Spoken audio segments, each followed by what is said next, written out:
Hello, സൽഷാൻ കിച്ചണിലേക്ക് എല്ലാവർക്കും സ്വാഗതം. ഇന്ന് കാണിക്കുന്നത് നല്ലൊരു ഗോതമ്പ് പായസത്തിൻ്റെ റെസിപ്പിയാണ് കേട്ടോ.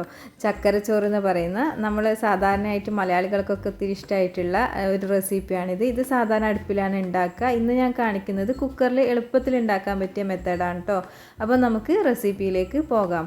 ഇതിന് വേണ്ടിയിട്ട് 1 കിലോ ഗോതമ്പും 100 ഗ്രാമോളം കടലപ്പരിപ്പും കൂടി നന്നായിട്ട് കഴുകി എടുത്തിട്ട് ഇതേപോലെ 3 മണിക്കൂറോളം കുതിർത്ത് വെച്ചിട്ടുണ്ടായിരുന്നു. കുതിർത്ത് വെക്കുമ്പോൾ കുക്കറിലല്ലേ ഉണ്ടാക്കുന്നത്, അപ്പോൾ പെട്ടെന്ന് വെന്ത് കിട്ടിക്കോളും. അതിനാണ് കുതിർത്ത് വെക്കുന്നത് കേട്ടോ. ഇനി നമുക്കിത് ഉണ്ടാക്കിയെടുക്കാൻ വേണ്ടിയിട്ട് ഒരു കുക്കർ എടുക്കുക. അതിലോട്ടേക്ക് നമ്മൾ കഴുകി വെച്ചിട്ടുണ്ടായിരുന്ന ഗോതമ്പ് ഇതേപോലെ വെള്ളമൊക്കെ കളഞ്ഞിട്ട് ഇട്ട് കൊടുക്കുക. ഒരു വലിയ സവാള കട്ട് ചെയ്തതും പാകത്തിന് ഉപ്പും കൂടി ഇട്ട് കൊടുത്തിട്ട് ആവശ്യത്തിന് വെള്ളം ഒഴിച്ചിട്ട് നമുക്ക് കുക്കറിൻ്റെ അടുപ്പൊന്ന് അടച്ചു വെച്ചിട്ട് ഏകദേശം ഒരു 10 വിസിൽ വരുന്നത് വരെ വേവിച്ചെടുത്തിട്ടുണ്ട്. വിസിൽ വന്നതിന് ശേഷം എയറൊക്കെ പോയതിന് ശേഷം മാത്രമേ തുറന്ന് നോക്കാവൂ കേട്ടോ. അപ്പോൾ എയറൊക്കെ പോയതിന് ശേഷം ഞാനൊന്ന് തുറന്ന് നോക്കുകയാണ്. അപ്പോൾ തുറന്ന് നോക്കിയതിന് ശേഷം കാണുന്നില്ലേ, നന്നായിട്ട് വെന്ത് വന്നിട്ടുണ്ടായിരുന്നു. നല്ലപോലെ വെന്ത് ഉടഞ്ഞ് വന്നിട്ടുണ്ട്. അപ്പോൾ നല്ലപോലെ ഇത് അടിഭാഗമൊക്കെ നന്നായിട്ടൊന്ന് ഇളക്കിയെടുക്കുക. ആവശ്യത്തിന് വെള്ളം ഒഴിക്കണേ, ഇല്ലെങ്കിൽ അടിഭാഗമൊക്കെ ഒന്ന് കരിഞ്ഞു പോകും. വെള്ളം ഒഴിച്ച് കഴിഞ്ഞാൽ ആ ഒരു പ്രശ്നം ഉണ്ടാവില്ല. നന്നായിട്ടൊന്ന് ഇളക്കി എല്ലാം കൂടി ഒന്ന് യോജിപ്പിച്ചെടുക്കുക. ഈ ഒരു പാകത്തിന് വേണം വെന്ത് കിട്ടാനായിട്ട്. ഇതിനേക്കാൾ കൂടുതൽ വേവിക്കണം എന്നുണ്ടെങ്കിൽ നിങ്ങൾക്ക് 1-2 വിസിൽ കൂടുതൽ വേവിച്ചാൽ മതി കേട്ടോ. അപ്പോൾ ഇതിലേക്ക് 3/4 കിലോളം ശർക്കര എടുത്തിട്ടുണ്ട്. അതൊന്ന് ഉരുക്കിയെടുക്കുകയാണ് വേണ്ടത്.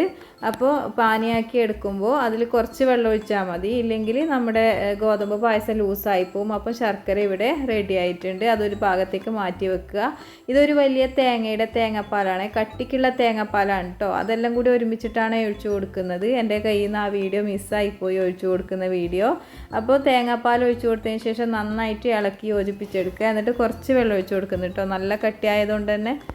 അപ്പോൾ എല്ലാം കൂടി നമ്മളൊരു തവി വെച്ചിട്ട് ഇതേപോലെ നന്നായിട്ടൊന്ന് മിക്സ് ചെയ്തെടുക്കുക. തേങ്ങാപ്പാലൊക്കെ എല്ലാ ഭാഗത്തേക്കും എത്തുന്ന വിധത്തിൽ നന്നായി ഒന്ന് മിക്സ് ചെയ്ത് ഇതാ ഈ ഒരു കട്ടിക്ക് കിട്ടുക കേട്ടോ. ഇതേപോലെ കഴിക്കാനും നല്ല ടേസ്റ്റാണ് കേട്ടോ, കുറച്ച് നെയ്യൊക്കെ ചേർത്തിട്ട്. അപ്പോൾ നമുക്ക് നമ്മൾ നേരത്തെ ഒരുക്കി വെച്ചിട്ടുണ്ടായിരുന്ന ശർക്കര ഉണ്ടല്ലോ, അത് ഇതിലോട്ടേക്ക് ഒഴിച്ചു കൊടുക്കുക. ഞാൻ ഫ്ലെയിം ഓൺ ചെയ്തിട്ടില്ല കേട്ടോ, എല്ലാം കൂടി മിക്സ് ആക്കിയതിന് ശേഷമാണ് ഫ്ലെയിം ഓൺ ചെയ്യുന്നത്. അപ്പോൾ എന്നിട്ട് ശർക്കര കൂടി ഇതേപോലെ നന്നായിട്ടൊന്ന് മിക്സ് ചെയ്ത് എല്ലാം കൂടി ഒന്ന് യോജിപ്പിച്ചെടുക്കുക.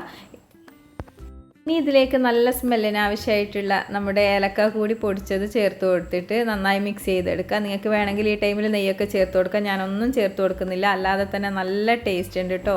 അപ്പോൾ നമ്മുടെ ഈസി ആയിട്ടുള്ള കുക്കറിൽ തയ്യാറാക്കാൻ പറ്റിയ അടിപൊളി ഗോതമ്പ് പായസം ചക്കരച്ചോറ് ഇവിടെ റെഡി ആയിട്ടുണ്ട്. തീർച്ചയായിട്ടും നിങ്ങൾ എൻ്റെ വീഡിയോ ഇഷ്ടമായി എന്ന് വിചാരിക്കുകയാണ്. ഇഷ്ടമാവുകയാണെങ്കിൽ മടിക്കാതെ ലൈക്ക് ചെയ്തേക്കുക, ചാനൽ സബ്സ്ക്രൈബ് ചെയ്തേക്കുക. ഇൻഷാ അല്ലാഹ് മറ്റൊരു വീഡിയോ ആയിട്ട് കാണുന്നത് വരേക്കും bye bye. Thanks for watching.